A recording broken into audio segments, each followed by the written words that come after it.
because that's what happened. They started walking down the street, 1 block,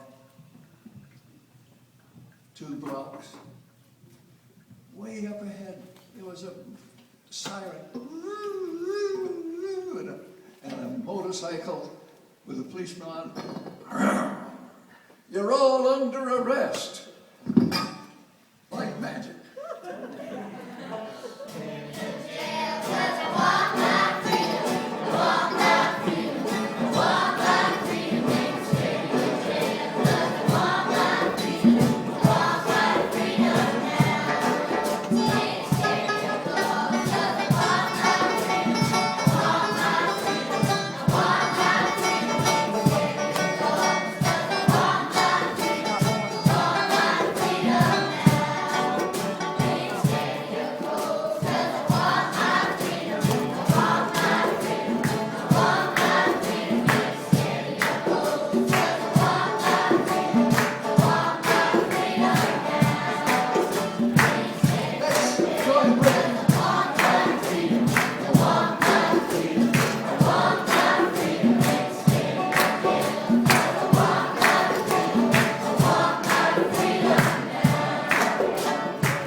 The full story of what went on down there can only be hinted at in one evening. It was the most exciting 13 years since Dr. King started the bus boycott after Rosa Parks sat down on it.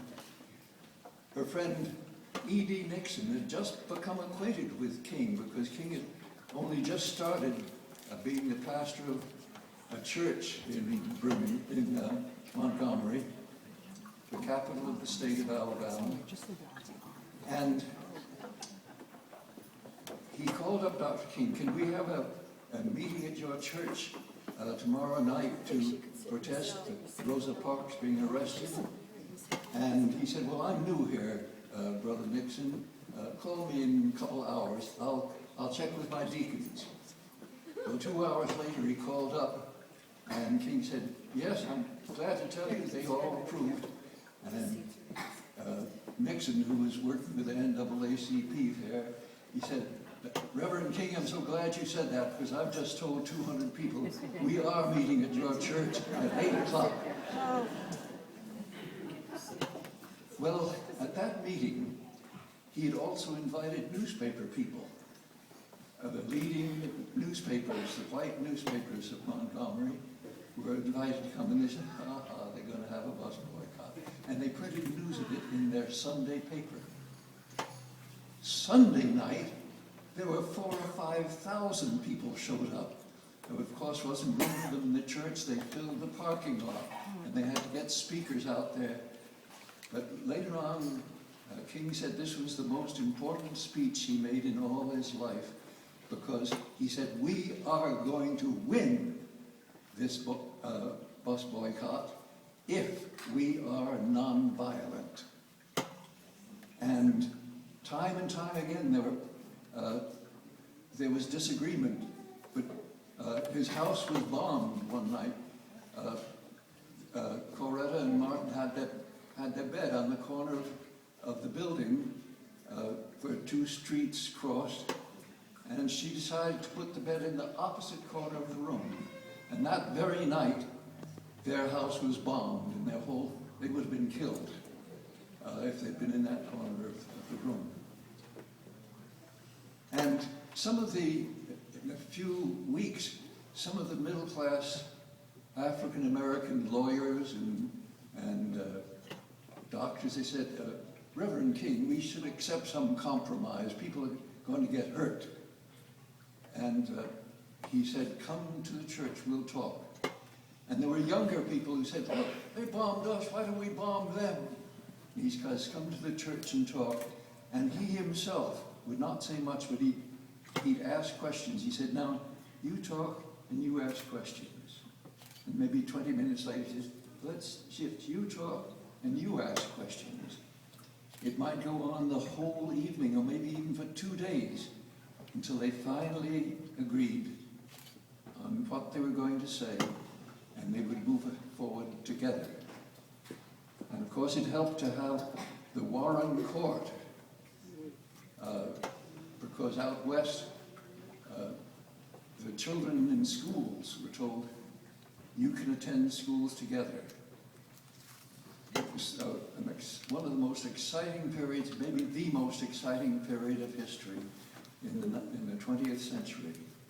And it was the boycott started in December 1955, and they won it just about a year later, in the month of December 1956.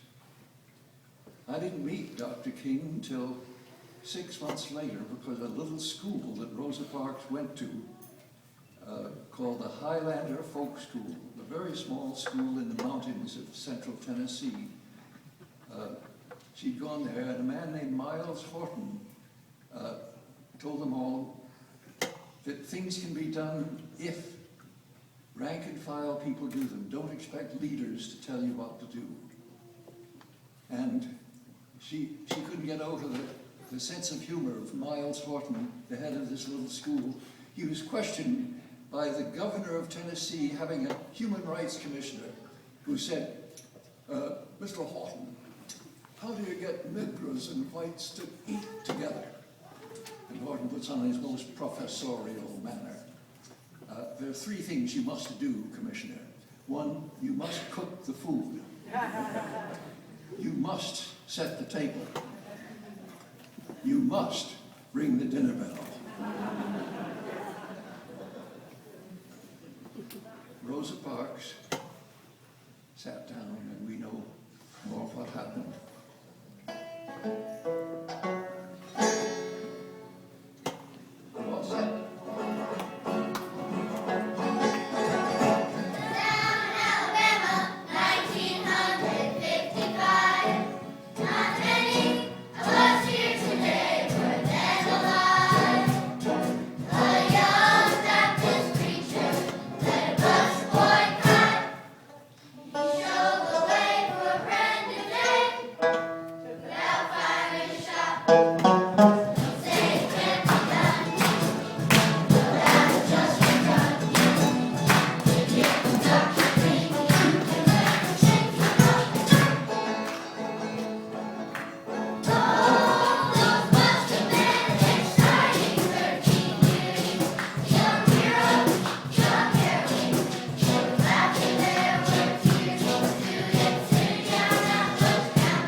With this, can you say, don't say it can't be done? Sing that. Don't say it can't be done.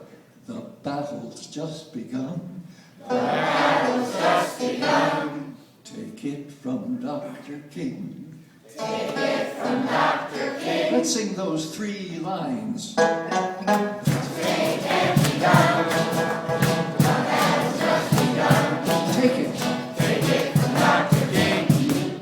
Can learn to sing.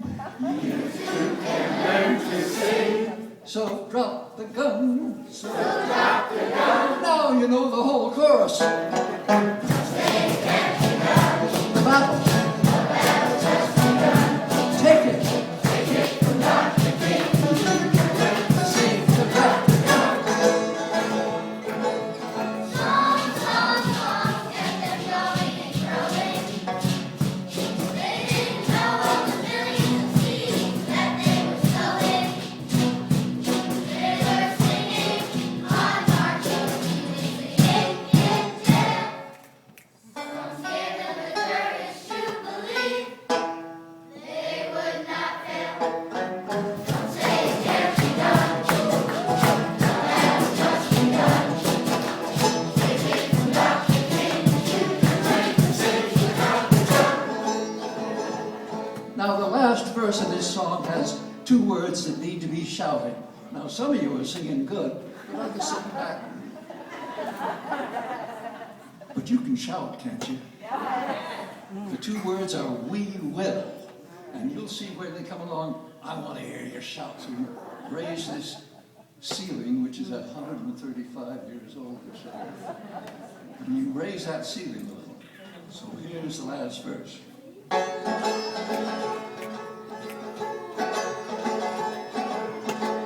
Now,